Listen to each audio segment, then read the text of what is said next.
what are writers and readers going to be like in the future, and what kind of reader are you writing for if you're gradually thinking that your work is going to be more and more online or on Kindles or in other kinds of media. I know that my own growing up as a reader is tactile. It's the page, and my memory for books is on the page.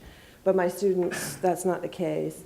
And so I think there's a real generational issue about what literary work is becoming and how to think about writing for these new media that comes along with these legal and ownership kinds of questions.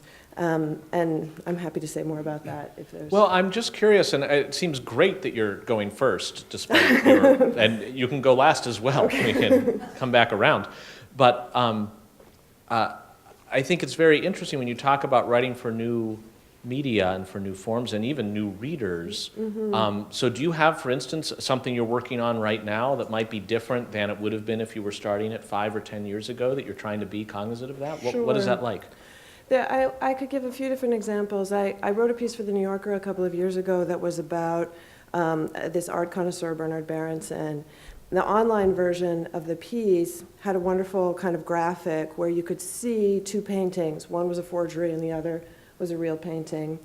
And I had tried in my piece to describe how to distinguish between the forgery and the real painting. But in the print version, those pictures did not appear, and you couldn't really tell that well in a print version. But in the electronic version, you could go back and forth between the two of them. People who read the Kindle version came away with a very in-depth understanding of connoisseurship that people who read the print version didn't have.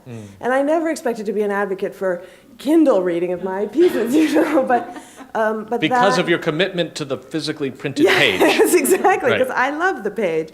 But in that instance, the subtlety of the point was really made in the electronic version.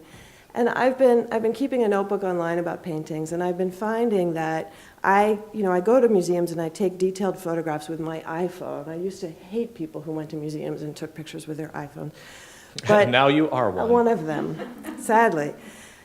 You can explain a lot about a painting online from being able to show in magnification what's happening that you can't do just in writing alone.